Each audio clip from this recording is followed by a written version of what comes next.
wanted to invite you to come and help us understand how, from your perspective as a firefighter, you see this. What do you think is happening today?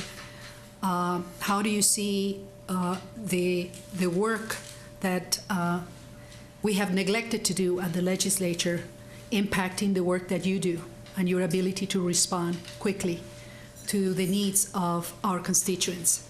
I'm one of those type of people that I'm not really in on the money and the budget. I don't know where that stuff goes, how it comes about. I just like to go to work and know that I have the potential to have the resources to do my job properly and to do my job safely. Yes, was I involved in a dangerous incident? Was the staffing levels at the Walker Fire, I can't tie that into whether I was hurt or not, or put me in danger or not. But what I can say is that the job that we are doing in the city right now, we're doing it with less firefighters. We're doing it with, we're doing tasks that are meant for a 4-person engine crew, and we're doing it with 3. We're trying our best to do this job as safe and as efficient as possible. But right now, because of funding, we are not being provided the resources to do the job that the residents of Minneapolis expect us to do. I want to first say that the things I'm about to say are my personal opinion. I happen to be a Minneapolis firefighter, but I'm not representing the Minneapolis Fire Department right now. I'm a 15-year Minneapolis resident. I'm a property owner and a taxpayer in Minneapolis. I've lived in Minnesota for more than 20 years. I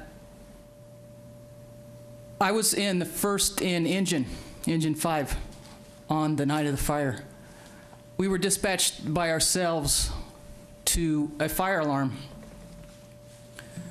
That night we were on a single rig response because it was a stormy night and there were a lot of things happening, but also because of the number of resources that we have available in the city.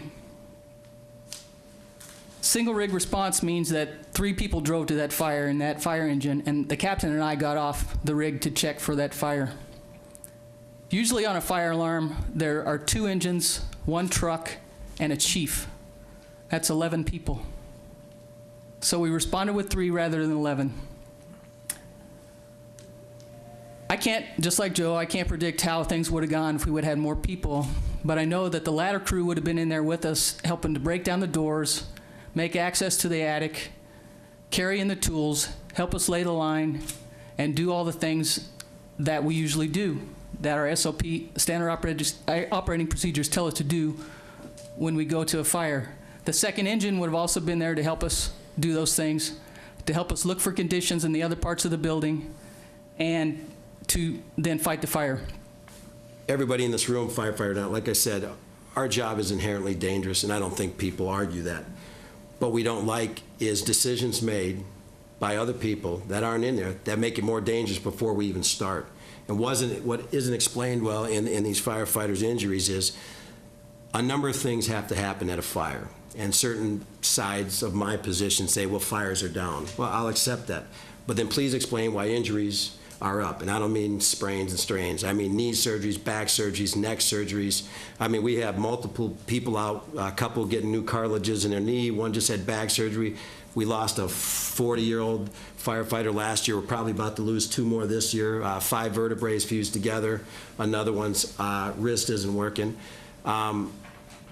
These are decisions that were made at the local level. This isn't like we're going to decide, and I'm speaking for your constituents because this is the truth. This isn't like decide, I'll tell you what, we're not going to plow because the weather report says 60 tomorrow, and unless it's over 4 inches, so we're going to save some money there. There are some things that just don't get better when you get leaner. That's fire and police. What suffers is our response times, the service we're bringing to the citizens. This is not a city of Minneapolis problem. It's not a state of Minnesota problem. It is a United States of America problem. That we are seeing budget cuts trickling down and seemingly only to affect personnel at the local level.